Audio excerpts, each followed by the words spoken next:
Hi, everyone. Thank you guys for joining us today. We're going to do something a little bit different from our kind of regularly scheduled webinars. This one is not focused on Run Sign Up or any of our products. Instead, we have a guest speaker with us today. Ryan Jenkins is the founder of Qwantify Marketing and former chief marketing officer at Vacation Races, and he's here to cover how you can grow your event using Facebook ads. I think that's it on our end, so I'm going to turn it over to Ryan and let him begin. Good morning, everybody. So I'm not sure if you can see my face, but I'm actually very excited to be here today.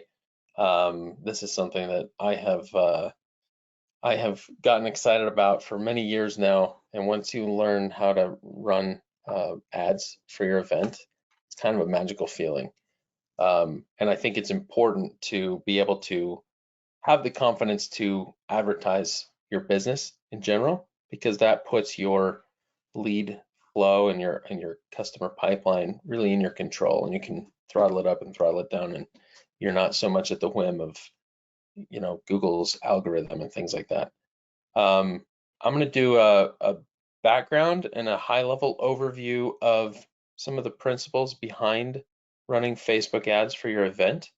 I want to make sure I leave a lot of time at the end. I'm sure that we have people on here from all different types of endurance events, probably some people on here that are not even doing endurance events, might be doing other ticketed events or things like that.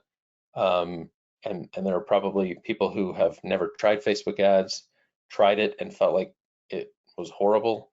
And there are probably some people here who are running ads regularly and just are hoping to get some tidbits. And so I'm going to actually get into Facebook, and we'll do a little bit of a live walkthrough, which hopefully will be useful afterwards so that you can go rewatch the video and see where you need to be clicking and adding information and things like that. So let's dive into it. So first of all, I can't see you, you can't see me, but raise your hand. I dare you. Raise your hand if you have an event you're trying to promote. And I'm guessing everybody here, this audience, everyone has their hands up. Keep your hand up if you have a social media profile for your event, probably almost everyone, hopefully. Keep your hand up if you've posted to your profile recently. And then keep your hand up, this is the big one, keep your hand up if your post got hundreds of views, likes, or comments. And I'm guessing everybody's hands went down because the Wild West days of being able to just post on social media and have tons of engagement and tons of clicks and tons of signups is dead. Organic content is dead. And if it's not completely dead, it's mostly dead. I'm a huge Princess Bride fan, and so I sprinkled a few things in here. It's just the social media platforms, they want to keep people scrolling and liking and watching content, and they're not going to put your posts for free out in front of a huge audience of people. They want you to pay for that because they have to monetize their platforms. You may actually occasionally get some good engagement. If you have a really big following, you may actually get some good engagement, but as soon as you try to link something off platform, your content gets restricted, okay? You fell victim to one of the classic blunders that engagement means something, and Facebook just, they don't mind you feeling like, hey, we got tons of likes, we got lots of comments, and forgetting that it's not actually building your business or bringing in registrants for your events. So the solution is we have to play Facebook's game. We have to play the game of the social media platforms. They need to make money, so we need to pay in order to get our content in front of the audiences that we're looking for. So just a little bit of background. In 2017, the CEO of Vacation Races, Salem Stanley, he gave me a call. He said, Ryan, I need your help. We grew a lot last year. I've hired staff, but registrations have plateaued and now we're overstaffed. And if we don't get back on track in the next 90 days, we're going to be looking at layoffs. And apparently I'm a glutton for punishment because I took the job, I took the challenge, I decided to join up and see what I could do in the context of that situation. And so up to then, they'd largely been posting on Facebook and then boosting it, giving a little bit of budget, and then hoping for the best. And up until that point, it worked okay. It worked okay because the social media platforms still helped you get more free visibility. Boosting it still was somewhat effective. And their race portfolio is still fairly small, and so they didn't need a ton of success in order to start filling up their events. But they didn't have a clear strategy, and they got views, they got likes, they got traffic, and they even got registrations before that. But at that point, it just wasn't working. They needed a more disciplined approach. So we did a number of things to get them back on track. One of those was upgrading their traffic acquisition strategy. So we said no more blindly boosting posts.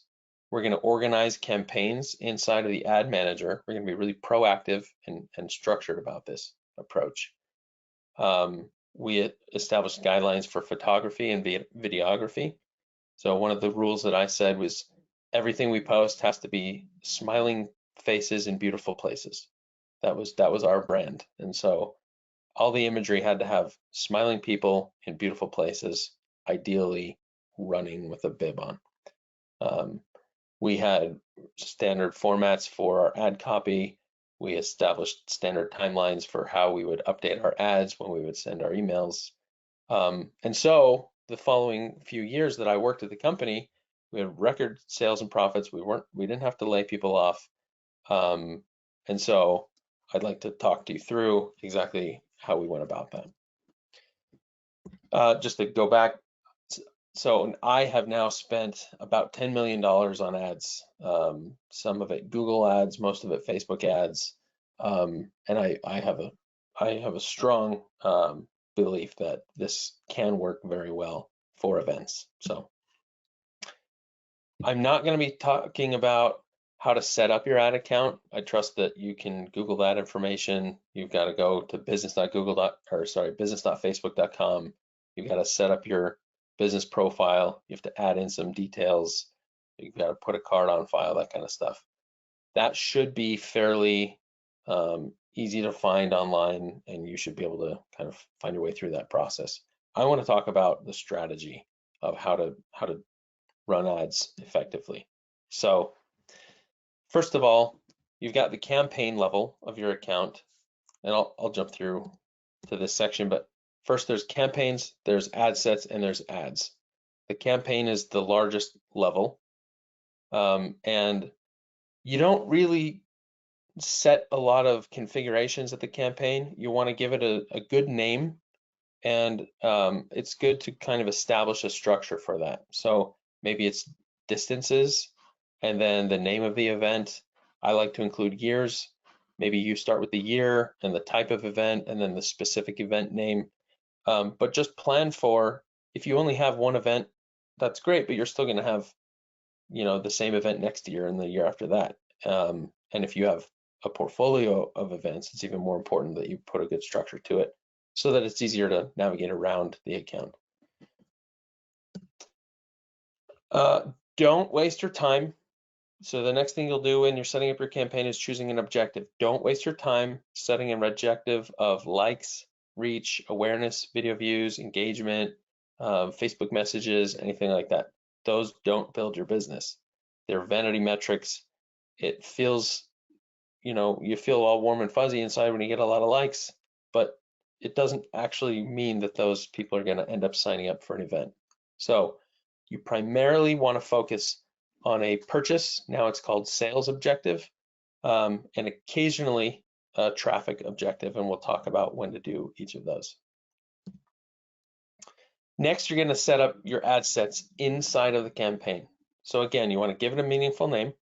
You want to choose your conversion location, and we'll look at this in a minute, but basically it's always going to be your website or your run sign up website. You're going to want to select your Facebook pixel, and then you're going to set your budget. Now, you can set a lifetime budget. You can say, I'm going to run this from now until August of next year, and my entire advertising budget is going to be $50,000. And then what Facebook will do is chop up your budget into a weekly and then daily budget, and it will spread out that ad spend. The advantage to choosing a lifetime budget is if Facebook sees that a lot of registrations are coming in at a low price on one particular day or week, it will go ahead and spend a little bit more that week, and then it'll ramp down your spend in the future. So it will kind of self-adjust for your overall budget. But I will say it is a bit more of a hassle if you're in there regularly and you want to be able to modify, scale your budget back when you're between price jumps, scale it up when there's a price jump coming, things like that. I recommend daily budget, but it does take a little bit more hands-on attention. Your budget is the average of a 7-day period. So if I say my daily budget is $100, Facebook is going to allow itself to spend up to 25% more of that on any given day, but in a 7-day period, it will limit itself to spending $700. So your daily budget times 7, if that makes sense. And again, I'll take questions on this at the end if it's not clear.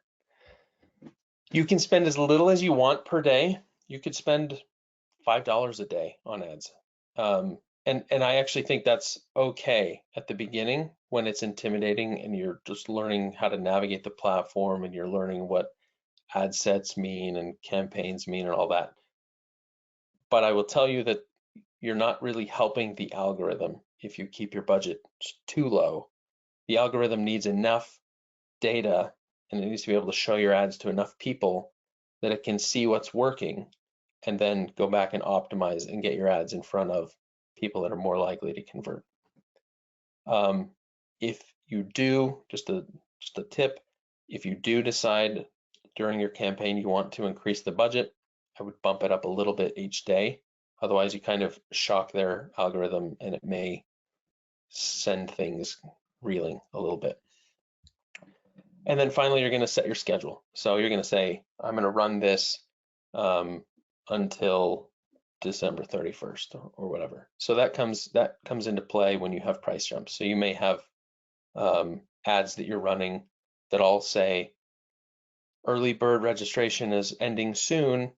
You want those ads to all end on a certain date, and then you're going to have new ads go live after that date. And again, we'll go through this live. Next, you're going to define your audience. And I will tell you that as we define the audience, these are no longer strict mandates to Facebook. You are putting in suggestions, and Facebook is going to use its 200 plus attributes that it knows about people on the platform to go out and find people that it thinks are likely to sign up, regardless of the age range that you defined or the geography that you defined or things like that, with one big exception. You can put some very strict, tight controls on geography, and I'll show you exactly how that works. I know that's important for a lot of like 5Ks where you know that people are coming from, 50 miles radius around the event or something. Okay, I do recommend that you think in terms of cold audience, warm audience, and hot audience. You don't have to define them exactly the way that I do, but the way that I think of them is cold audience are people who have never heard of you. They're unaware of your brand. They're unaware of your event. Warm audience, I think of as people who visited your website or your run sign up page recently. And hot audience, I think of as people who have given you money in the past. Maybe they ran in a previous year. With your cold audience campaigns, your objective is purchase. You want to tell Facebook's algorithm to maximize the number of purchases or sales. Now, one caveat is I personally don't expect these people to necessarily purchase right away, but I want Facebook's algorithm to look for people that it believes are likely to end up making a purchase. And I'll explain that here in a slide or two. These ads, you should be able to run them almost year round. When I was at Vacation Races, we would run these ads for about the full 10 months of that registration was open. And these are often check it out type of ads. They're showcasing footage, they're showcasing B-roll, they're showcasing people having fun and smiling, and your objective is just to get them to click through to your site and look around and become aware that your event exists. Your objective with the warm and hot audiences is different, okay? These are people who are aware, maybe they ran with you before, or they've at least already been to your website. And these are the campaigns that I scale up and scale down more frequently. These are the ones where I'm saying there's a price jump coming, spots are filling up. I'm not saying come check it out. And then you can see here how I kind of allocate the budgets for these. Just one moment, check for time. Okay. So we're looking at a Venn diagram right now. I know it doesn't look like a Venn diagram, but this white space represents everybody in the world, and in fact, it extends off the screen. Now, within the Venn diagram of everyone in the world, you have the people who are on Facebook or Instagram, okay? This is clearly not to scale. Obviously, it goes off screen. But not everyone in the world is on Facebook and Instagram. So that's one thing to keep aware of. If you're strictly running ads on Facebook and Instagram, there are people who will just simply never hear about your event. And so there is a place potentially for mailers, for billboards, for flyers, for things like that. But today we're just talking about Facebook and Instagram. Within Facebook and Instagram, Facebook, or I should say Meta, I use those pretty interchangeably, kind of classifies people. So they will identify those people who tend to like posts. Okay, not everybody that's on Facebook tends to like posts or react to posts. It could be haha or whatever. Within that group, there are those who tend to comment. Now this diagram isn't perfect. There are those who like to comment and they don't end up liking things, but just for simplicity, smaller group is the people who comment on posts. Another group is those who tend to click on links. And then within there are those who tend to buy something. And it gets even more nuanced. There are those who tend to click on links and they add to cart, but they never end up buying, or they start adding payment information, but they never complete a purchase. And then across all of these sections, there's your target audience. There are the runners, the cyclists, the triathletes, the people that you are trying to get their attention, and they cross all of these boundaries. And in fact, it's not really fair to show them as a blob. Let's show them as segments. So some people outside of Facebook are your target audience. Some of the people that are on Facebook are your target audience. And it may be proportionally smaller than those that are not on Facebook, for example. That's why I show this gap. Then there are those who tend to like posts, and there are those who tend to comment, and there are those who tend to click through to websites, okay? And there may be more people who click through to websites among the running community or the swimming community or whatever than those who comment. So that's what this means. And then within there's a very small group who tends to make purchases. This is your sweet spot. Now, when we're on Facebook and we're building audiences, Facebook's going to want to show you that there are 2 million people in this audience. So you say, I want people who are interested in triathlons. And Facebook will say there are 2 million people who fall into this category. Well, 2 million people includes all of these green sections here. And so when you are optimizing for sales and you've identified your audience, then Facebook is really going to be putting your ads in front of this group of people the most, and not so much these groups, because that would be kind of a waste of your money. Hopefully that makes sense. If you have questions about this, please make a note, or I don't know if there's a chat, but I do want to handle any of these questions as they come. Okay, so after you've set up your audience, you're going to allow Facebook to select the placements. And then we're going to go through the details of what ads consist of. And they are, each ad has a name. It's going to have an account associated with it. It's going to have content. That's the post text. There's going to be an image or video, a headline, which ironically is below everything else. And then there's the description and button. So let's jump over to the platform real quickly. Hey, so I'm Ryan Jenkins. Yesterday I did a presentation with Run Signup on how you can use Facebook ads to promote your event.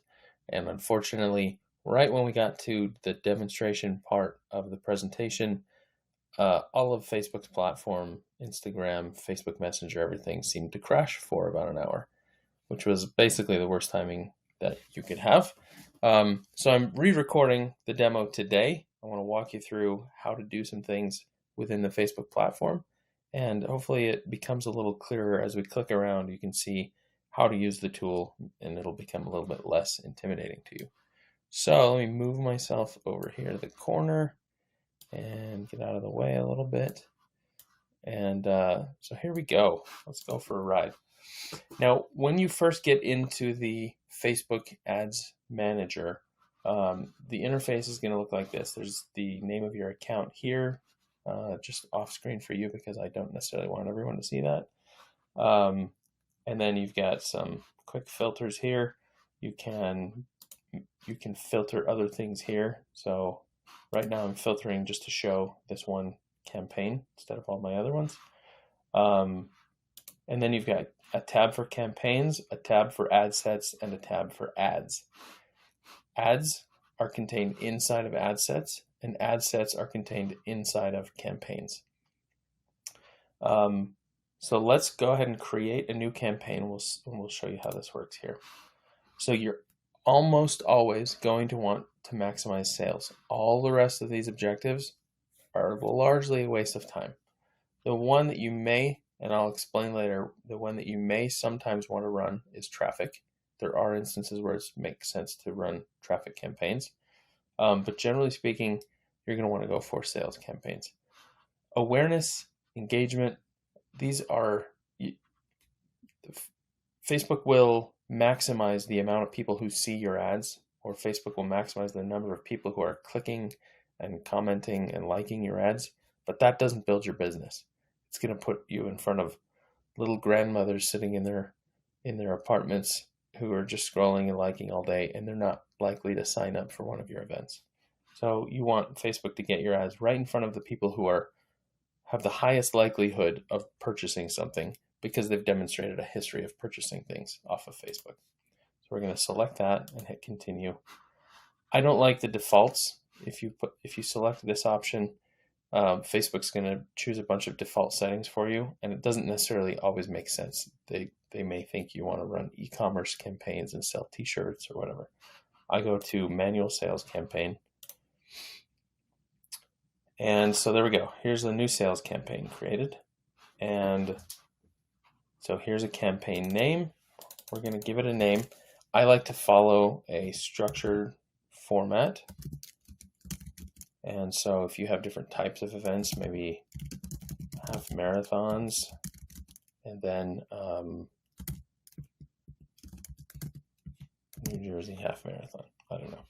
I structure it like this so that when I go to create a campaign for New York or Virginia, or I go to create the New Jersey half marathon for 2025, I can glance at this list here, and quickly my brain can sort through which ones are the relevant ones that I need to be looking at. Let me go ahead and delete this one that I created right before the call. Okay, so this is the one we're looking at. So I'm going to go in here and hit edit. That's where I gave it the name. By the way, you can expand this to full screen if you want a cleaner interface. I like to keep it collapsed because I like to see the context of where I'm working. You can also expand this little sidebar. This will show you campaigns, ad sets, and ads. If you have a lot of them, you can just jump from one to the other right here. But I just like to keep it clean. I'll expand this so that it's less distracting for you guys. Categories, you don't need to worry about categories. This is if you're in banking or real estate or running political ads or things like that. Those are regulated categories, and so you have to self-identify. But events is not a regulated category. So just confirming here, we're optimizing for sales. There are all kinds of other little things you can open up, but I would just stay focused on the main things here. You don't need to worry about catalog ads. That's for if you have an e-commerce store and you're connecting it. I wouldn't right now worry about campaign budget or A/B testing. So hit next. Now it's going to take us, see it says ad set. So here we have the campaign. That's where we were.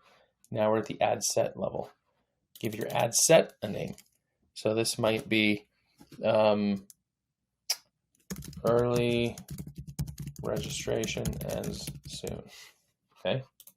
So all of the ads in this set are going to have the same messaging, and they're going to be shown to the same audience. So I give it a name right there that describes the purpose of this ad set. The conversion location, we're going to say website. You're not sending them to an Instagram shop. You're not sending them to a mobile app. You're not trying to get them to talk to you on Messenger. You want them to go to a website. And then for performance goal, we're going to say maximize the number of conversions. And then here's the pixel that we're using. And then the event, we're going to say we're not maximizing view content. We're not maximizing add to cart or add payment information. Complete registration might look like what you want. That's actually just like a newsletter subscription or something like that. What you want is purchase.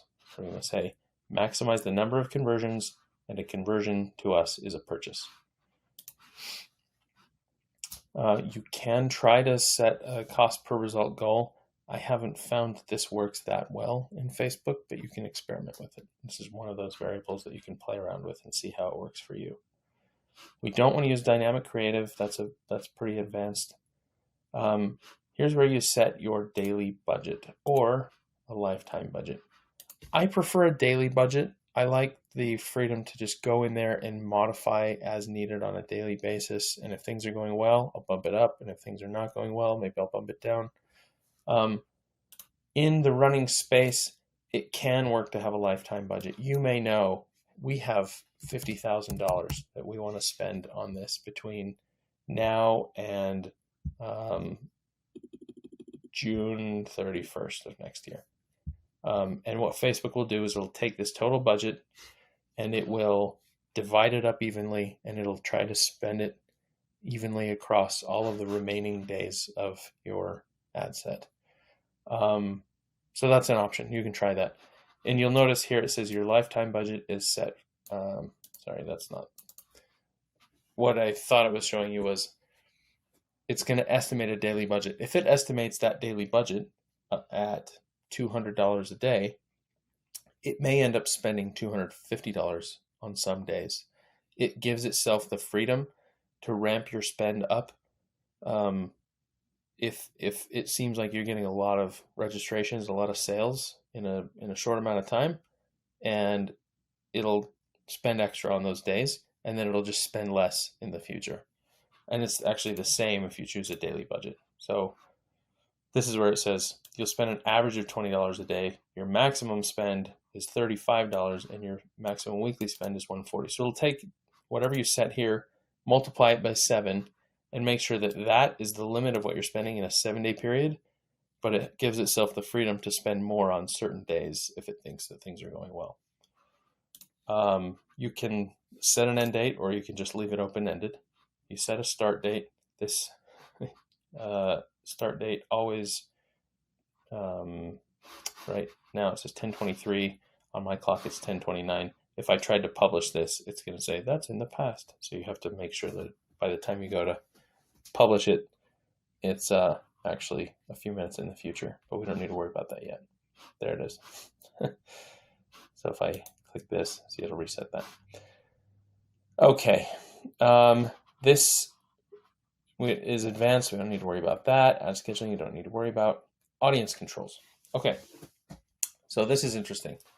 Audience controls are where you can say, these are absolute rules that you cannot go outside of.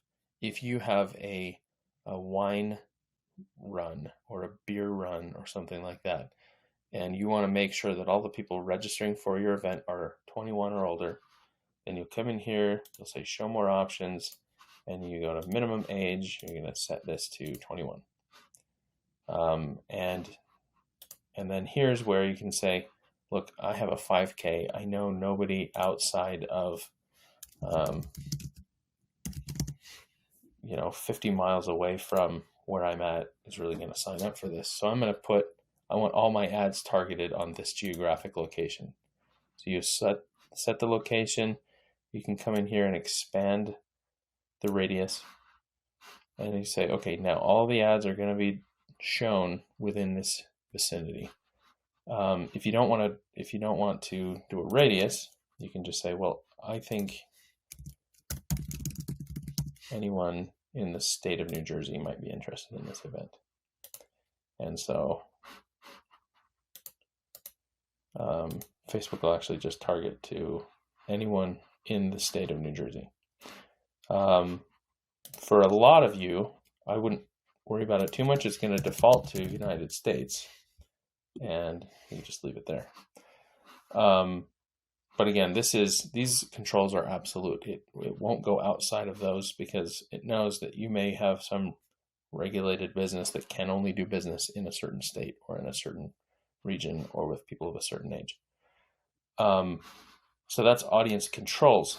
Now, when you come down, this is where you actually set your audience, and it's going to default to Advantage Plus audience.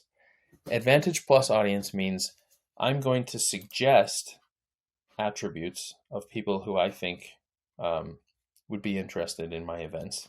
But Facebook has the full freedom to go outside of that, and it will. So you say, I think my events are going to appeal most to people between 30 and 60. And I think they are not runner, not employer, not job title, interests. So we're going to say running interest. I think they likely have an interest in running. And you'll see here that the estimated audience size for that is 32 million to 38 million, which, I mean, that's huge. But these are suggested attributes. Now, if I add another attribute, it'll go from 32 to 38, and we'll say hiking interest. Now it went up to 35 to 42. So the more interest you add here, the broader that audience becomes. If you want to narrow that audience, you can say define further, and then it says and must also match. So you could say I only want people whose job title is owner and CEO. So now that came way down. Now it's at 79 to 93,000 people. So it would match both the interest and whatever you said here. That used to work fantastically well. And it actually probably still works really well because Advantage Plus is just using Facebook's AI to go find the people it thinks are most likely to sign up for your event. But then it's going to go outside that group when it thinks it can get those. So it may find, someone with a title of VP or someone who's interested in triathlons would actually be a good candidate for this event. So that is the Audience Plus. Now, let me show you, if we say switch to original audience options,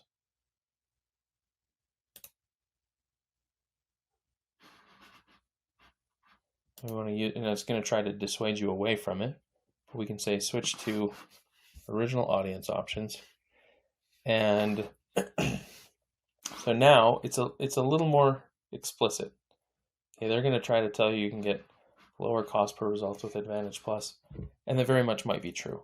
But if you really want to have tight controls over who your ads are showing to, then you would come into this option, and this is where you can say, I want to add a custom audience. So if you've uploaded a list of people who ran your event in the past, then you can come select that list here, or visited website. That wouldn't necessarily work in this case because we're trying to target a cold audience. But here's where you can go select the lists that you have created. You can choose your geographic location.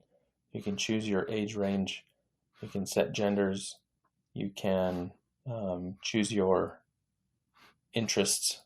And again, this is Advantage Detailed Targeting Plus. They have crazy names, but effectively that means even if you define the interest here, they're still going to look outside of it. You can read this right here for details, but they're still going to look outside that audience when they think they know better.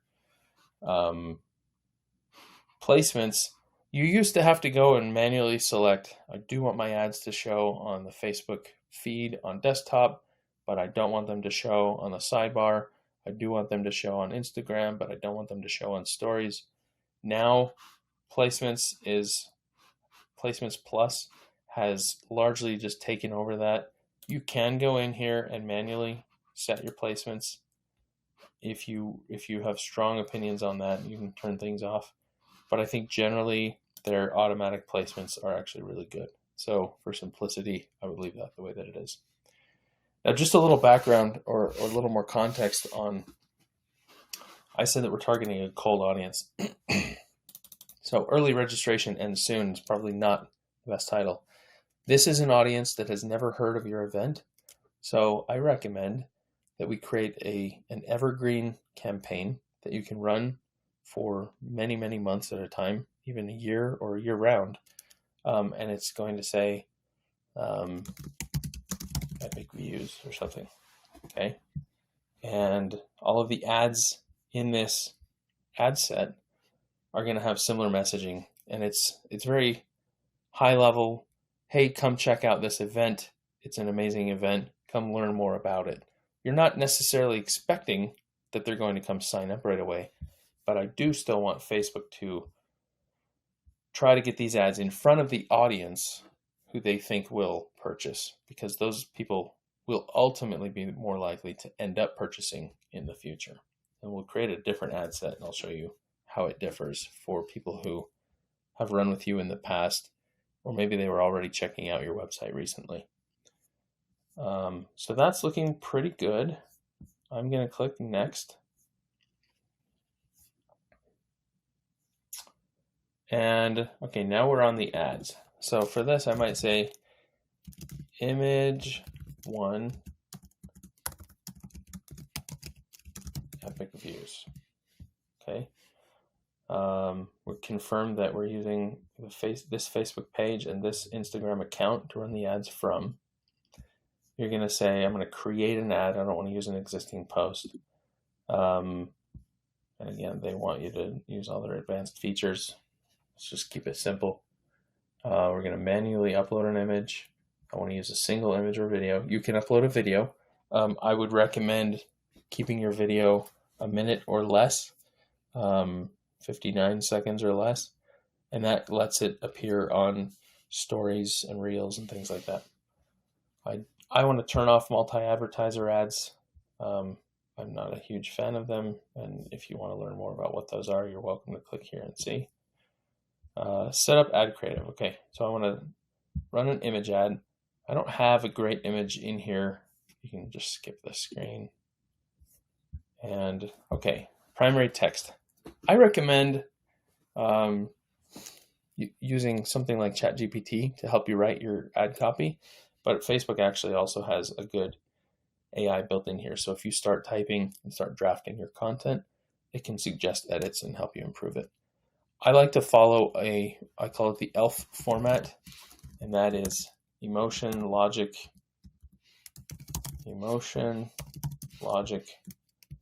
FOMO. Okay, so first, the beginning part of your content is going to be,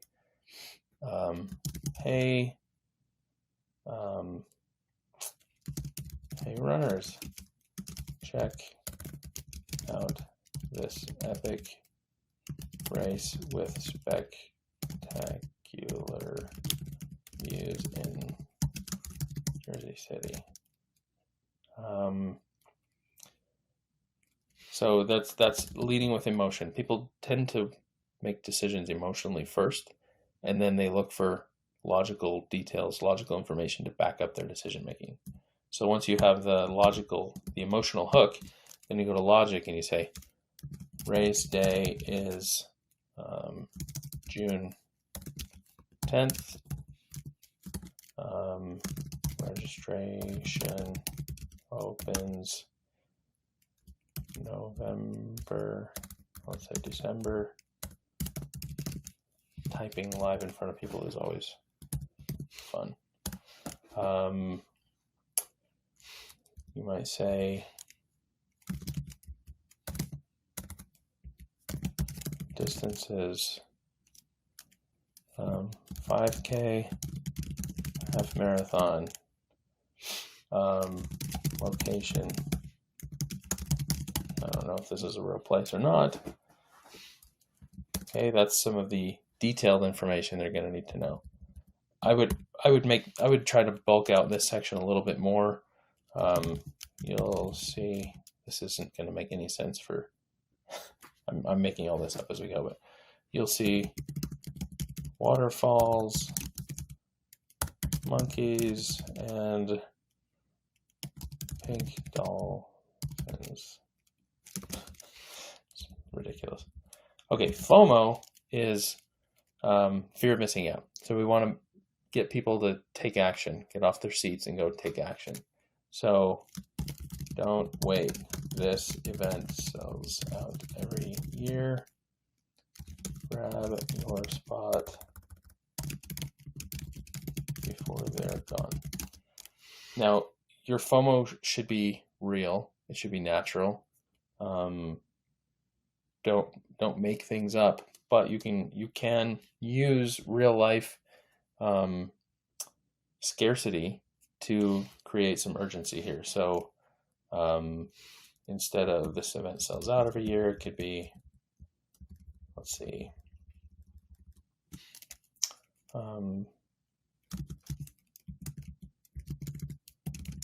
guaranteed shirt sizes available if you register by January 10th. Okay, or almost sold out, only 34 spots left, something like that. Okay, so now you can see here that their AI has come up with other variations, and you may choose that you like some of these better. You can always just copy it and paste it up into here, or copy parts of it. You can edit. What I don't recommend, what they want you to do and what I don't recommend, they want you to just select this and select this, and it will actually run it as 3 different variations within the one ad. So you're going to see when you go back to your list, you're going to only see one ad running, but it's going to swap out the text for random people and try to figure out which text is more effective. The problem is trying to go back and see which text ended up showing to people is a little more advanced and a little more nuanced, and it's going to take a lot longer for you to get data on which ads are working the best. So if you like this text, if you really like this text, I would just copy it, and then we can go duplicate your ad later and change the text so you have 2 different ads running side by side with the different text options. We're going to turn that off. It's going to try to do the same thing with the headline. Check out the Jersey City Half Marathon. And then it's going to suggest other variant headlines. I don't want any of those right now. The description, you can add one. It rarely actually shows, but I'm not going to worry about capitalization anymore. And maybe not spelling.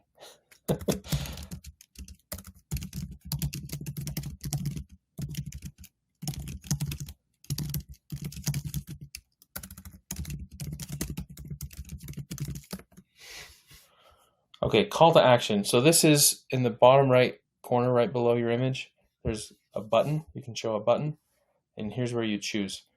I don't recommend any of these down here. The only one I recommend is learn more, okay? Because a lot of them seem like a higher commitment than you're going to be comfortable with, that your audience is going to be comfortable with. You could try no button. So having no button makes it look slightly less like an ad.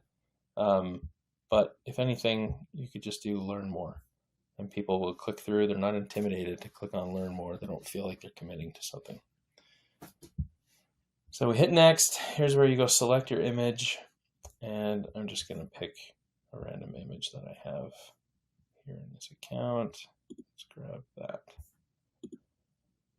Now they're going to want you to tweak the image so that it appears the best way for each platform. So you can go, this is usually hidden, you don't see it, but if you scroll, click on crop, and then you can, so I only want this guy.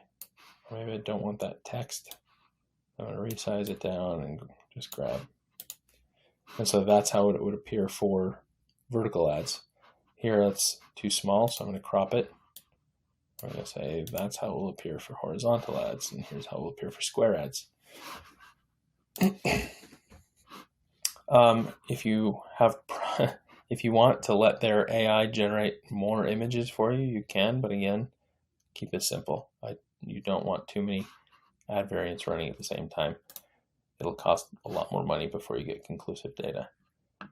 And similar with all of these things. I tend to keep all of these off. Sometimes I will turn on music, because if it's running it as a reel or a story, I want to allow it to try different songs. But generally speaking, I'll try to keep most of these turned off because I want conclusive data on how well that ad is performing. I don't want it to take 3 weeks because it's trying 75 different variations of the ad. So you click done. Here's what it looks like. Here's where you can edit. That was like a wizard, but here's where you'll in the future be able to come in and tweak the primary text. Here's where you can tweak the headline right here, the description here. Here's where you can adjust the button text. There's the learn more button. If you turn it off, oh, now it doesn't want to let us turn it off. That comes and goes. All right. Then you can come down here, and here's where you will put in I'm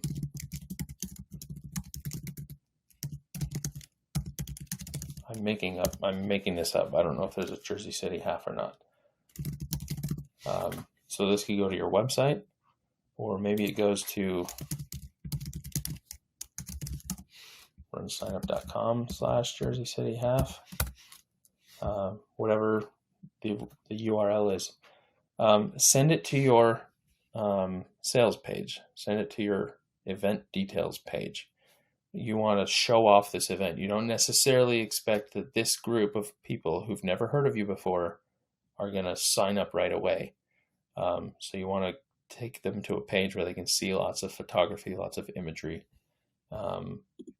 See right here, it says runsignup.com in small text. If you want to tweak that a little bit, you can change the capitalization or whatever.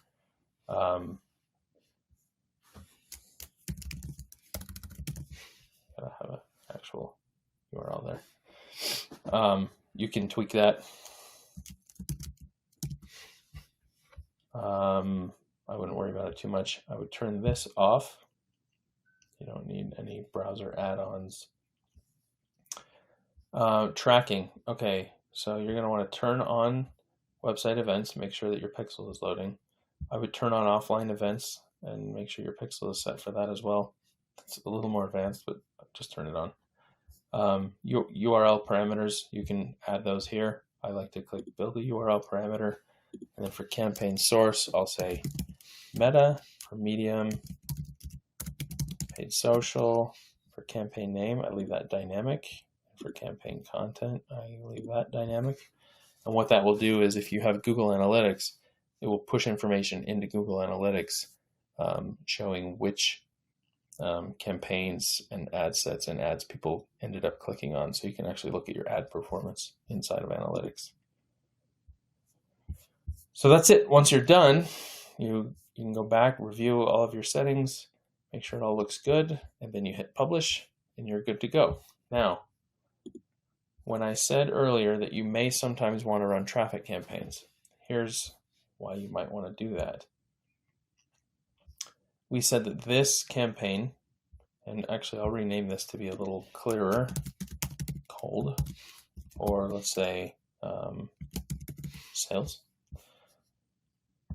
Okay, this campaign is going to show to a cold audience, and it's going to try to get them to come to the website and learn more, and it's going to optimize, it's going to tell Facebook to put these ads in front of people that it thinks are most likely to purchase. But I, as a human, understand they probably won't actually purchase right now. I just want to make sure it's getting the ads in front of people who are likely to end up purchasing. Having said that, I want to retarget people who didn't purchase. So maybe they just came to the website a couple days ago, or a week ago, or 2 weeks ago, and they poked around, but they didn't end up registering. But they do have some level of interest. Or maybe I went to run sign up into promotions, Facebook custom audiences, and I downloaded the list of everybody that ran my event in the past, and I want to retarget them and let them know registration for this year's event is coming, and the price is going up soon. That's going to be a retargeting campaign. So I'm going to say this is traffic optimized. So I don't need Facebook to overthink. It already tried to get the ads in front of people likely to purchase when it showed them the original "come check this out" ads. Now I don't need Facebook to filter that audience down even further. I know that the people who came to my website or ran with me last year have a high likelihood of making a purchase. And so I just want to use a traffic campaign to get my ad in front of that group of people. And so these ads are going to be traffic optimized, and it's going to say some things will be tweaked because you're changing the objective. That's fine. You're going to hit next. That'll take us into we're on the ad set tab now, even though for some reason the titles have disappeared. So now we're going to say early pricing ends soon. I want to maximize the number of clicks from this audience. Again, there are a lot of things you could maximize or optimize for, and you may experiment a little bit with these, but at the end of the day, someone can't buy if they haven't clicked. So at the very least, I want to right now maximize for getting my ads in front of people likely to click. Now my daily budget for this is going to be a lot smaller than for my other campaign. So I usually use like an 80-20 split. I'll plan on spending about 80% of my budget on people who've never heard of my event, because that's a huge audience of people. And then I'll plan on using about 20% of my budget retargeting people who have expressed interest. And I tend to tweak this campaign a lot more frequently. So where the campaign showing to cold audiences might be evergreen, I just turn it on and run it for months. The campaign being shown here, I'm gonna turn it on and crank it up right before a price jump. And then when that price jump is over, I'll either turn it off or scale it way down, and give it just a few dollars a day of budget to keep it capturing a few people here and there. This is the one that you'll spend a little more time managing, though, on a day-to-day basis. So this budget is made up, but let's say this one's 20 and this other one from before, this is the sales campaign. I'm going to set this budget at 80 just for demonstration purposes. I'll talk about what you should set your budgets to in a second. Here's where I'm going to start it now, but the price jump, we'll say the price jump is January 10th, Tuesday. Oh no, there we go. Price jump January 10th. So I actually want these ads to stop running after the price jump. We'll say 11:59 p.m. Oops, I just undid my work. Anyway, you get the point. You can ignore this. You can ignore this. Those are more advanced. When we go into the actual ads, so okay, sorry, this one's going to be retargeting people who went to the website, or I'm going to select the list of people who have registered with us, and I'll show you how to do that in a second. They don't need to have specific interests. I already know who this group of people is. Now I'm going to go into the ad level and see which one is which here. Okay, the traffic one. So I'm going to edit this one, and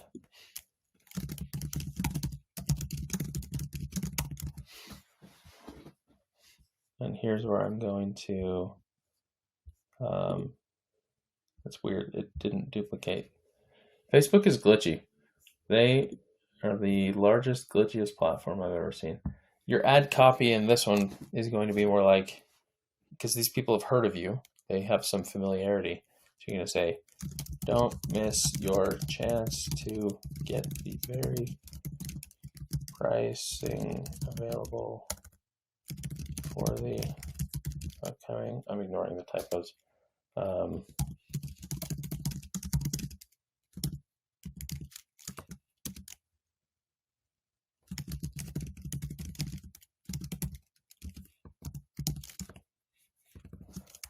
You can use emojis and things in here, so you might want to grab a couple things like that,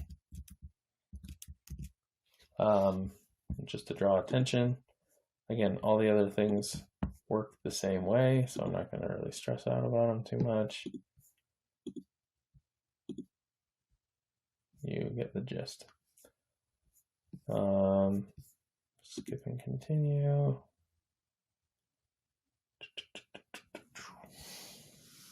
Okay, so that's how we create.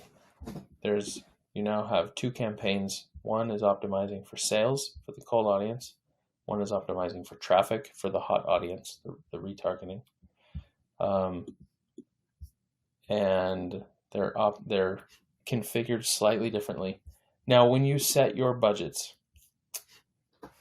it's recommended that, so Facebook needs about 25 people minimum in the trailing 7-day period for their algorithm to know what's working best right now. Therefore, you ideally should get at least 3 or 4 conversions per day. So take your, let me pop this up on the screen. No, it's not showing. Take your acquisition cost that you're comfortable with. Let's say you're comfortable with a $20 per registration acquisition cost. Multiply that times 3.5. So that's 20 times 3.5. We're at 70. So at a minimum, you would want your customer acquisition cost, your daily budget to be set at about $70. If your acquisition cost that you're okay with is 20, that would allow you to get 3 to 4 conversions per day at that cost, which will give Facebook's algorithm enough data to then be able to optimize. If you can spend more, then do it. Anytime you find a machine that you can put $1 in and get $3, $4, $5, $10 out of it, put as much money into that machine as you can. But at a minimum, you use that 3.5 times your comfortable customer acquisition cost to determine your daily budget. So there you go. Now, if you come over here to the sidebar, you can click on audiences. Here's where we load in your lists.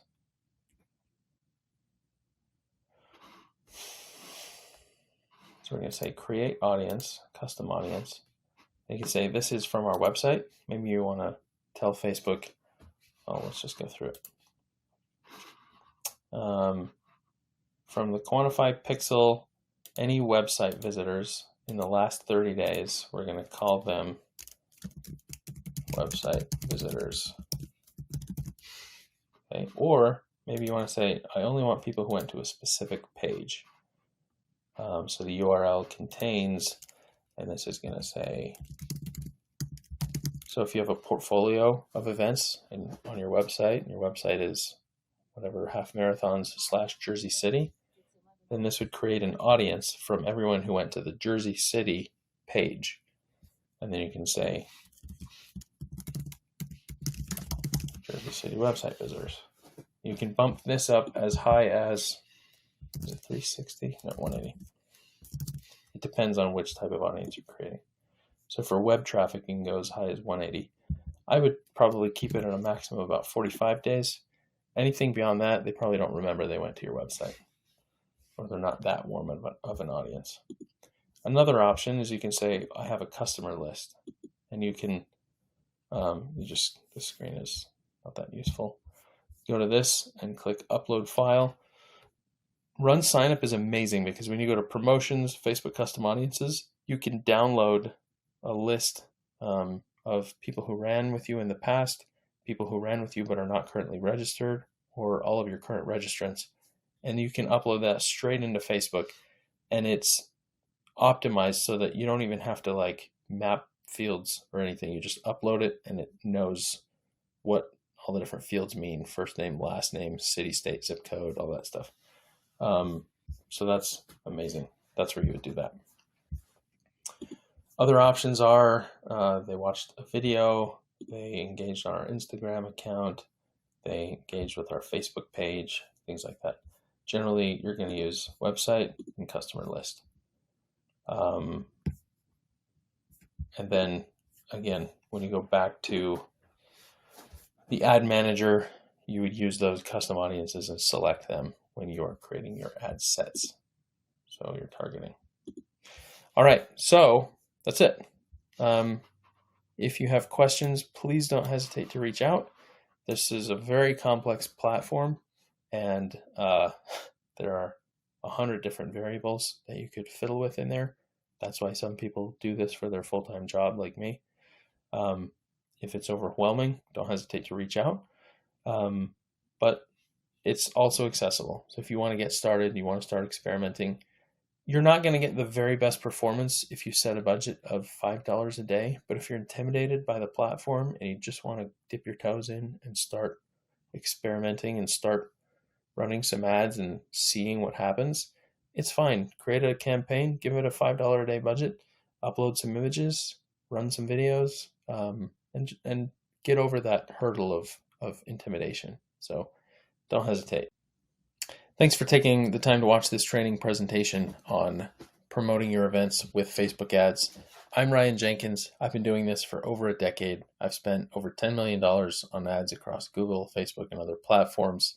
My company is Qwantify. We would love to help you. If you are wanting to promote your event, but you're a little too intimidated by Facebook ads, or you want to hit the ground running a little faster, or you just want someone who really knows what they're doing to take care of it for you, please don't hesitate to reach out. We do this for a lot of companies. We have very affordable management packages, and we understand the industry really well. We understand price jumps and launches and event days and all the different nuances that are specific to the endurance event industry. So if you're interested, head over to our website or send me an email, ryan@qwantify.co, spelled that way. Or if you have other needs, you can come to our website, click the green button right here, and we'd love to help you out. And we're going to walk through setting up a campaign. So I started a dummy one here, but we'll start a brand new one. So I'm going to say create. So first of all, here's a tab that shows campaigns. Here's a tab that shows ad sets, and here's a tab that shows ads. So ads go inside of ad sets go inside of campaigns. So I'm going to create a brand new campaign. You'll leave it on auction. You never touch anything else. And these are all the things that I told you to ignore because they're all vanity metrics. We're going to go to sales. We're going to say continue. I like to set it up manually because I don't like the defaults that Facebook opts me into. And I'm going to hit continue again.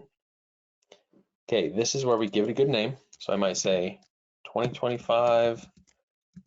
I might have a Trail Fest series of events. And then maybe this is New York Trail Fest. Okay. Ignore the categories. Okay, these are if you are in banking or real estate or politics or anything, you've got to self-identify. You don't have to worry about these. We're going to go down here to skip a bunch of stuff. So this is the campaign. And that's, again, we just give it a name, we choose the objective for it, and that's basically it. We don't really have to worry too much about this other stuff. Now I'm going to click into this campaign, and you'll see that it changes tabs. Now I'm at the ad set level. So, and I think I'm actually creating this ad set in the other campaign, but that's okay. So we're going to go edit on the ad set. We're going to give this one a good name. So this could be cold audience. And here's where I'm going to choose the Facebook page and Instagram account that are associated with this event. And then I'm going to say I'm going to create an ad. You can use existing content and pull in organic posts, but almost all the time you're going to create a new ad from scratch. And again, I'm going to blow through this pretty quickly because you'll be able to pause and replay and all that stuff later. And I want to leave a lot of time for questions. Okay, we're going to manually update your creative. We're going to put it on single image or video. I turn off multi-advertiser, and that, I won't go into that, that's more advanced. And so now I want to say I want to upload an image. It's going to be an image ad. So I'm going to choose my image.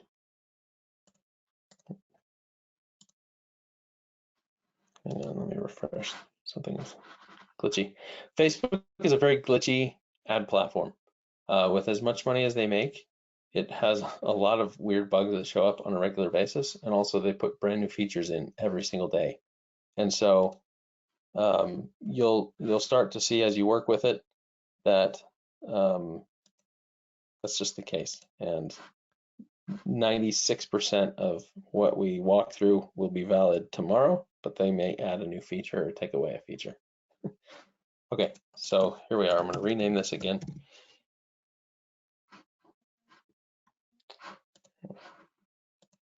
Well, this is fun.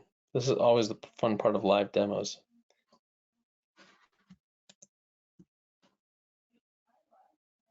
Johanna, if you want, we can open up for a couple questions that we can do while I'm trying to get this to load. Yeah, I have several people confirming that it's been down for them today.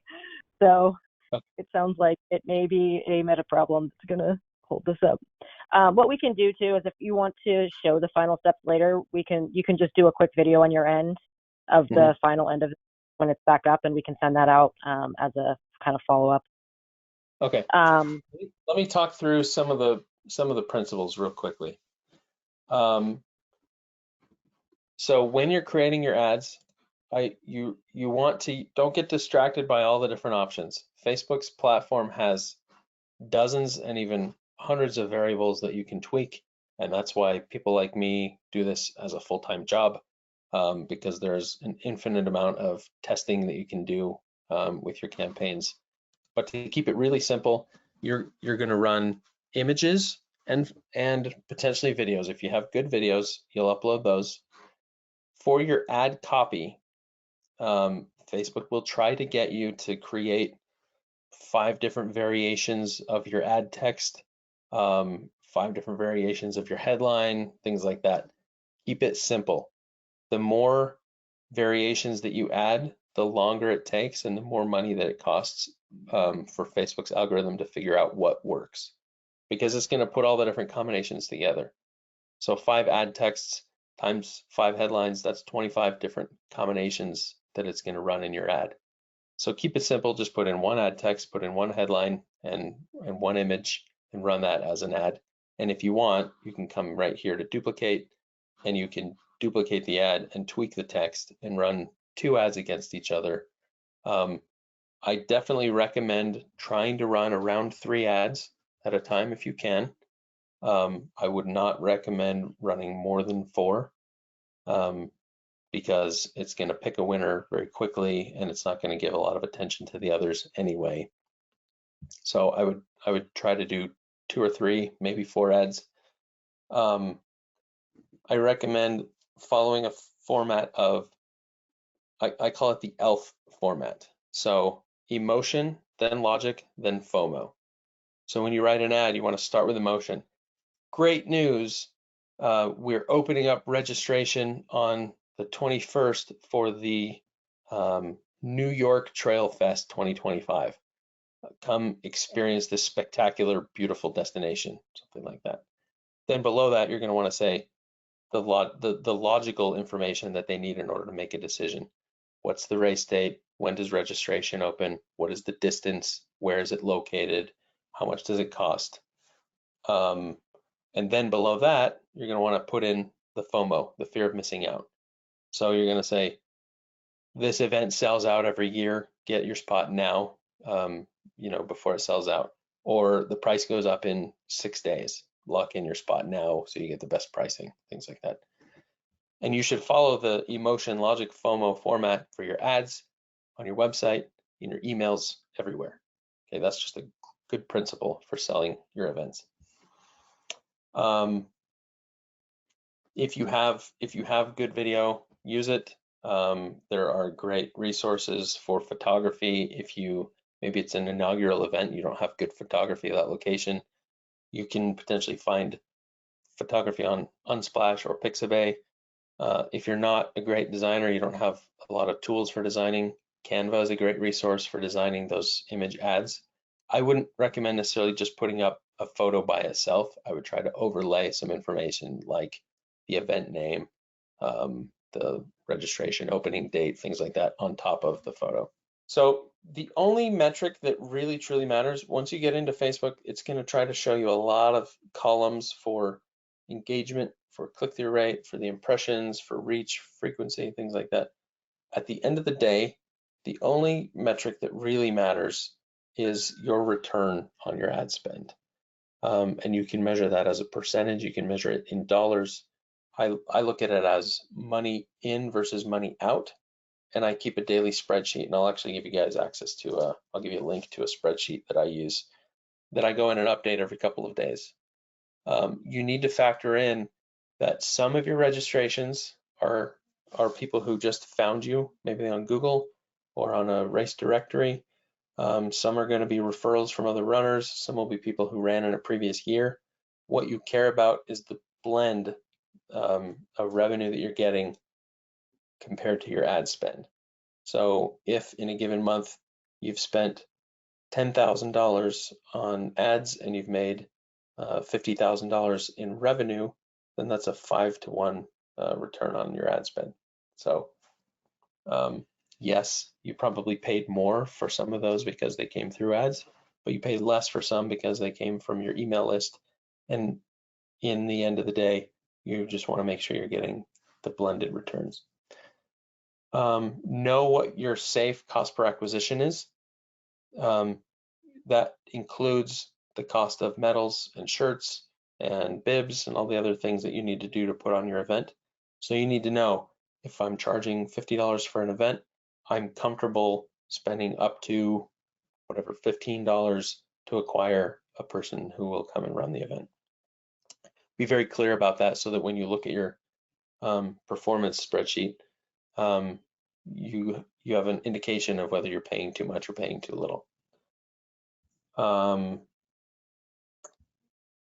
And then lastly, anytime you tweak your ads or publish new ads, Facebook is going to spend time and money in a learning phase where it's going to try getting your ads in front of people and experimenting with who responds and how much it costs to get in front of them. Anytime you update your ads, it's going to reset that learning phase.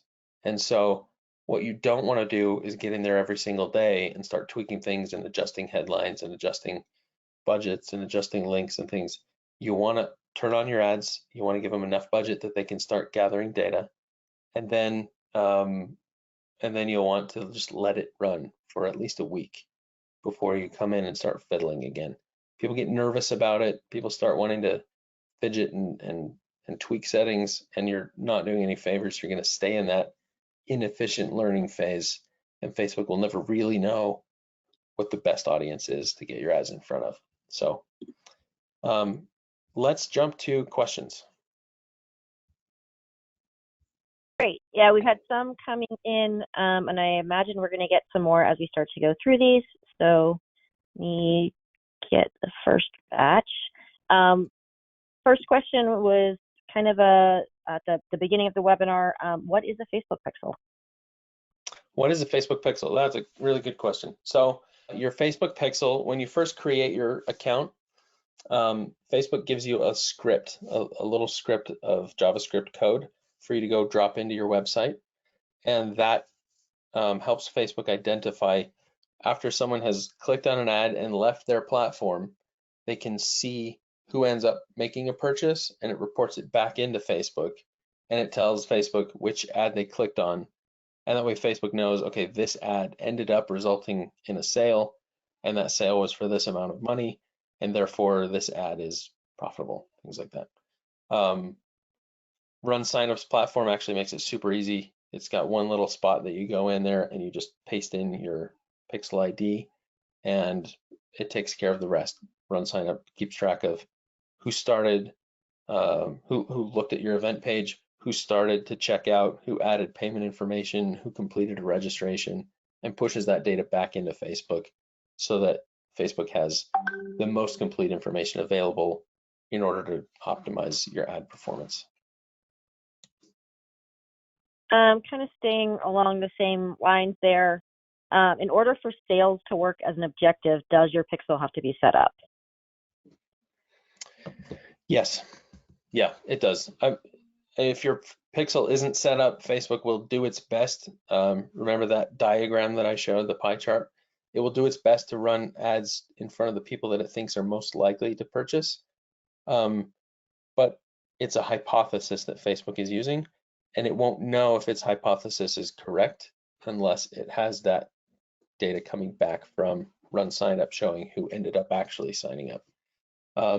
Historically, people have tried to use interest information. So I can say, I want to get my ads in front of people who are interested in running or triathlons or half marathons or hiking or whatever. Facebook's algorithm is so much smarter now that I can't possibly guess the exact criteria that are most likely to find someone who will end up signing up. I just let the algorithm do that, but you do need that pixel in place. Does the Facebook pixel retarget across Instagram as well? Yes. Yep. So Facebook thinks of it not so much as Instagram and Facebook. They think of Facebook looks at the individual people who are on the platform. So Facebook will actually Meta, their algorithm will actually identify these are the people that we think are most likely to convert, and whether that person opens up the Facebook app or the Instagram app or they're watching a video on specific websites, they'll get the ad in front of that person regardless of where they're showing up. One more kind of related to that. Do you have a Facebook pixel if your race is a Facebook page, or does it need to be a Facebook account? Say that one more time. Do you have access to a Facebook pixel if your race is a page, or does it have to be a Facebook account? I think it's the step to create, to set up actually having an ads account. So you won't, I'm still not sure I 100% understand the question, but I'll answer what I think is the question. Just having a Facebook page is not enough, and you don't get a Facebook pixel for having a Facebook page. You need to have the ad account set up, and then you get the Facebook pixel. So that's it's connected to the ad account. And we can include a link to like how to set up your ad account when we send this out, if you have not set one. A couple around kind of the best practices for content. Should images and videos for an ad have a text overlay on the images, or should it be strictly images? Is there a point where it's too much text overlay? That's a good question. And actually, I am able to share my screen again, and it looks like Facebook might be working. So let's give it a shot. There used to be a very hard limit. Facebook did not want you showing any more than 20% of your image to be text. That has gone away. You can add as much text as you want. But I don't necessarily recommend filling it up with text. But yeah, absolutely put, a stripe across it with your event name and the date or the location or things like that. It's okay to put, early bird registration ends in 3 days. That's a little high maintenance because then you have to update the image every day. But for your event, maybe that's worth it. Maybe you have someone on staff that can just delete one image, add a new image, run a new ad. So that's totally fine. I hope that answered that question. It looks like this is possibly working. Take a second here. Any other questions? Yeah. Do you think there's a benefit to using a short video over a picture for an ad? If you had, a picture with moving elements, or is it better to just stick with a picture at that point? If you can, I'd run both. Run them side by side. Have a photo ad and a video ad in the same ad set, and let them run side by side. There's a lot of value in having an ad that's technically a video but looks more like a photo with maybe just a little bit of animation in the background. Anything that just catches someone's attention and makes them stop scrolling for a moment and look at your ad is valuable. Long versus short, I tend to want to link to longer content. So I'll put longer content on the website or the race page, and then have a short video that kind of teases and entices you to click the ad to go watch the longer video. People on Facebook, they're not proactively seeking out your event, and so you want to do them the service of giving them only the amount of information that they need in that moment. And if they want more, fantastic, but you can't expect that they're gonna stop scrolling and watch a 10-minute, advertisement for your events. It's different than Google, where Google ads are someone is proactively seeking something out. Facebook is a disruption advertising platform. So you have to just understand that people are very distracted and they're not necessarily looking for what you are offering. So you've got to just keep it very low, low mental investment. For both, videos and images, do you have, this probably applies more to video, an optimal length you would recommend? I know with images, it depends on the type of ad. There will be, image requirement sizes from Facebook. Yeah, I've run ads with videos up to 5 minutes. The thing is, things like Reels or Stories, they have a shorter time limit on them. And so you'll really want to keep your video under a minute in order for it to be able to appear on the broadest variety of potential ad placements. One other thing is when you're building your ads, wish this was loading because I was going to show you a demo or an example image. Let's create it on the fly here. What I like to do, you're gonna have to imagine with me here. I'll take my canvas and I'll put let's say, insert image.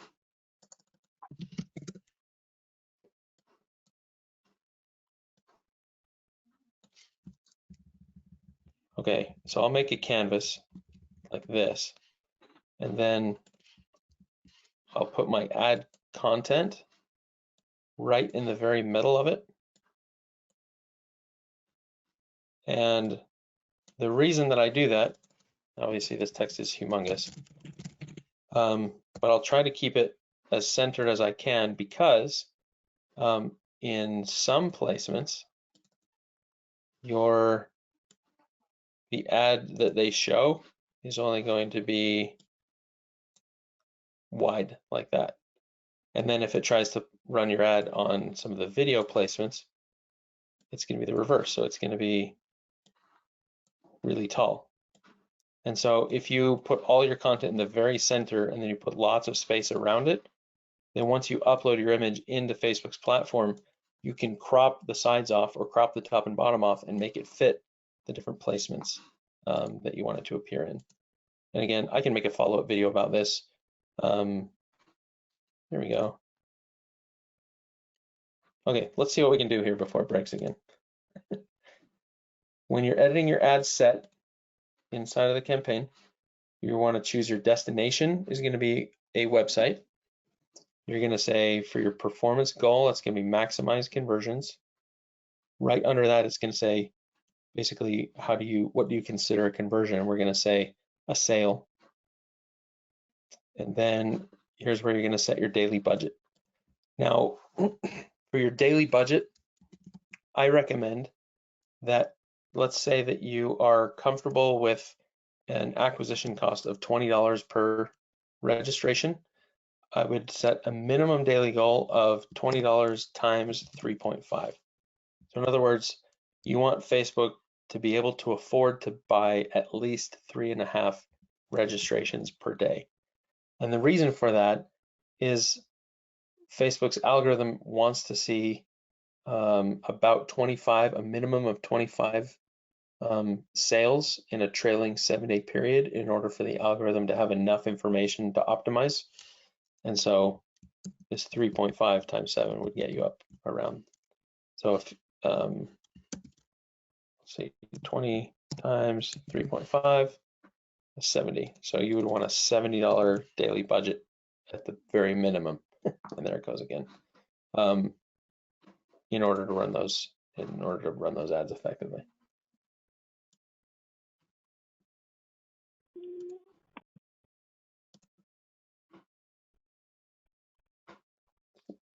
I really wish their platform was working because I'd like to walk you guys through this. It's great timing. That's hilarious timing. Other questions? You kind of hit on, there were a couple of things around budget, and I think that kind of sums up a lot of it because everyone's budget's going to be different based on the size of your race and how much you can afford to spend. Yeah. I think the other sort of relevant is just, is there kind of a minimum amount of time before the event that you'd recommend getting ads up to make sure that there's time for, them to see some returns on it? Yeah, and actually I'd like to go into a little bit more detail about that. If you are running, if you have 5Ks versus a 200-mile event, the strategy is actually somewhat different for each of those, okay? And the reason is the amount of preparation and investment involved. Most people are not going to want to travel hundreds of miles to go to a 5K. There's probably dozens of 5Ks within 50 miles of them. But someone will be willing to travel hundreds of miles to go to a really long distance event. And part of the considerations there are how much time does it take to prepare for this? I would say most Americans could wake up tomorrow and at least walk a 5K. But most Americans could not wake up tomorrow and complete a 200-miler event. They're going to have to prep for months and months for that. And especially the planning to have your crew and your lodging and all that kind of stuff. So you could plan a 5K and you can start ads for it. I wouldn't go any less than probably 2 months, but you could market a 5K and run ads for it starting 2 to 4 months out and start getting those registrations right up until race day. Your 200-miler event, you're going to need more time. Your audience needs more time. And so you have to match up with their ability to plan. And so a year in advance for a 200-miler isn't out of the question. I would say 9 to 12 months, 9 at the very minimum. Does that make sense? That also factors in when you're setting the geographic settings on your ads. It's fine if you have a series of 5Ks or a 5K that you're promoting, it's fine to say, I'm going to draw a 50-mile radius around the 5K location, and I'm going to restrict all my ads to that radius. But for a 200-mile event, you're probably going to want to say, I want my ads to run all across the United States. So that affects both how long in advance you need to start advertising and geographically where you're going to be advertising that event.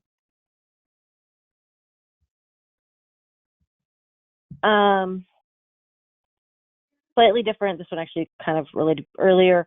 How many different ad creatives would you recommend per ad set? I would do 4 at the very most, ideally probably about 3 at any given time in one ad set. Let's talk really quickly about, so we said we've got cold audiences and we've got warm and hot audiences. Typing live. Oh. So your cold audience, you're going to want to make it purchase optimized. It's actually okay if your warm and hot audiences are traffic optimizing. Now, generally, I wouldn't recommend optimizing for traffic. If you tell Facebook, get me as much traffic as you can, it's going to put your ads, let's go back up to this. It's going to put your ads in front of people who tend to click on links, but not necessarily make purchases. So you're going to waste a ton of money on getting your ads in front of people who will not ever make a purchase. However, if you already ran cold ads and you're telling Facebook, put my ads in front of people who are very likely to purchase, what are those people going to do? They're going to click out to your website. Now, if I'm retargeting that group of people, I don't need Facebook to overthink, okay, who among this group of people is likely to purchase? Because I already know it identified those people when it ran the cold ads. So now when I'm running warm ads and I'm retargeting people, I'm going to say, I just want you to get my ads in front of that same group of people as much as you can. Does that make sense? Hopefully. Yeah, and that actually answered another question. So, okay. Why do ads get stuck in the learning phase, and how do you get them out of that state quickly? So usually ads get stuck in the learning phase either because someone is just making tweaks too frequently, or they're scared to spend the money, enough money to let Facebook gather the data. As long as you are budgeting at least 3.5 times the customer acquisition cost that you're comfortable with, Facebook should be able to find enough people to, we call it training the pixel or seasoning the pixel, for the algorithm to understand who signs up, who responds to these. Maybe, for all you know, you have a triathlon and it just happens to really resonate with plumbers. And you would never have guessed that, but the algorithm is starting to see, oh, wow, in the last week, 75 plumbers have signed up for this event. So it's going to use that to try to get in front of more similar people. So sorry, I made that a more complicated question than it needed to be, but it's largely either you've limited it by budget or you're just fiddling with it too frequently for it to have confidence that it knows who to get in front of. Somewhat related there, we have a couple questions around audience. Can you talk a little bit about importing existing customers to create lookalike audiences? Is there a size that list needs to be valuable? The bigger the list, the better. I absolutely love Run Sign Up for this. So you can go into promotions and then Facebook custom audiences, and you can download a list of people who are currently registered for your event, everyone who has ever registered for your event, and I think maybe even people who ran in the past but are not registered now. But I would, generally speaking, I would just get the biggest list, download everyone who's ever run your event, load that in as the audience, and say, I want you to find and put my ads in front of people like these people, because it already knows that they've given you money, and so you don't need to optimize so much for who is likely to sign up, that makes sense. When you're defining an audience, not using an existing list, how broad or specific should you keep it? Just, demographics, or do you want to be targeting people who have expressed specific interests, et cetera? So if you had asked me this question several years ago, I would have gotten extremely meticulous with, I want to put my ads in front of people who ran it in the past, but I want to restrict it from showing for people who are currently registered. I'd get really detailed around creating audience overlaps and being very specific. Now they're really moving away from that because the algorithm really just knows better than any of us individual people do. The exceptions there are, let's say that you have a wine event, a wine run or something, and drinking is a big part of it. You can put in explicit age restrictions that say someone needs to be 21 before they can sign up for this event or things like that. But aside from that, and geography, everything really is just a suggestion. So you can take your list and load it into Facebook and say, these are the people that I want to target. Facebook is still going to reach outside of that when it thinks someone is highly likely to sign up, or it can get an acquisition for really affordably. Some marketers hate that. Some marketers just want to be able to really tightly control exactly who the ads are in front of.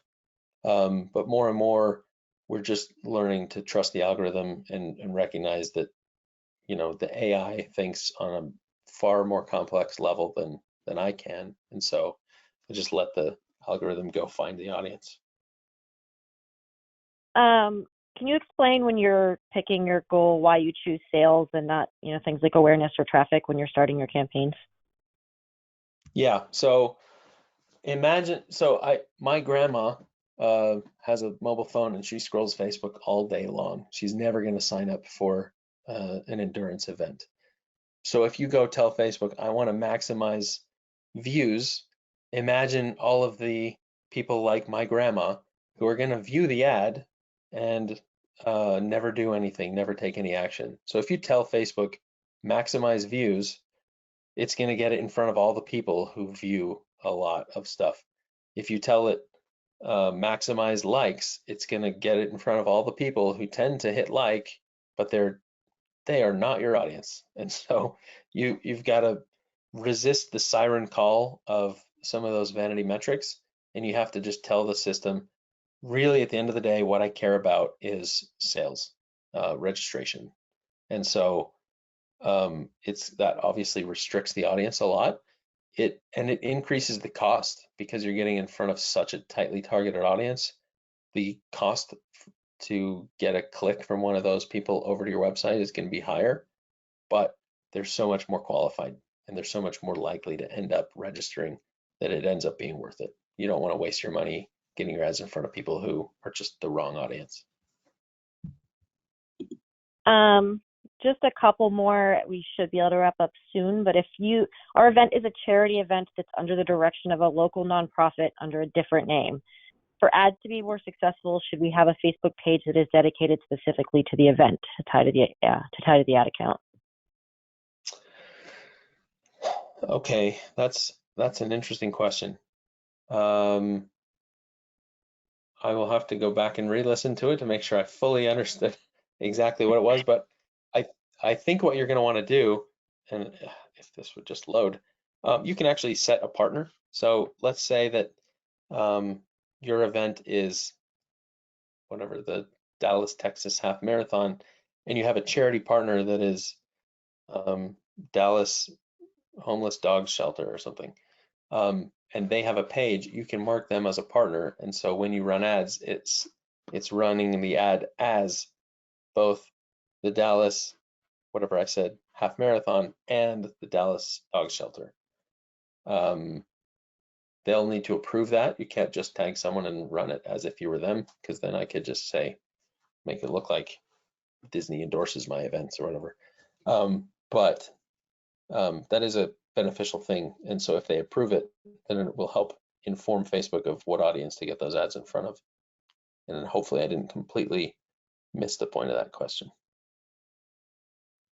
If we have 20 different races with 20 different run sign up pages, do we need 20 different pixels from Facebook to run ads? Nope. Facebook will only give you really the 1 pixel. You can get others, but there's no advantage. You want to use 1 pixel for all of your different events. Now, one of the things that I did when I first joined Vacation Races many years ago was they had ZionHalfMarathon.com, YosemiteHalfMarathon.com, Grand Teton HalfMarathon.com, and they were paying to send traffic to every one of those pages, which is cool. And the page feels exactly optimized for what I'm looking for. However, if I paid to get you to come look at the Grand Teton Half Marathon and you looked at it and the terrain isn't interesting to you, or the distance doesn't work, or maybe the dates conflict with something you've got going on, then you bounce. And now I have to spend more money to get in front of you again to get you to consider the Zion Half Marathon. And so what we did was consolidated all of those events into one portfolio website. And so if you clicked on an ad for Teton and you scrolled through and it seemed maybe interesting to you, but not exactly the right fit for your interests, then we could say other events you might be interested in, and they may end up finding Zion or Yosemite or something. Again, 1 pixel across all your websites, across all your run sign up events, things like that. Run sign up has been making huge advancements in the last few years to have organization websites and race websites so that you can have more of a portfolio presence inside of Run Sign Up. But yeah, you get 1 pixel, you install it on all the different places that your events exist, and then the algorithm gets the maximum amount of information to optimize with. Just a couple, can you talk about Facebook visitors who haven't purchased, but you want to re-engage them through a Facebook ad? You want to go back to someone who's already seen the ad, maybe clicked the first time. Yeah, I wonder if audiences will load. Doesn't look like it.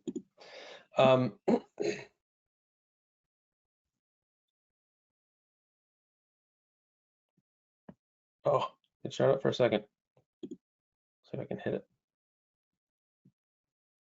Audiences.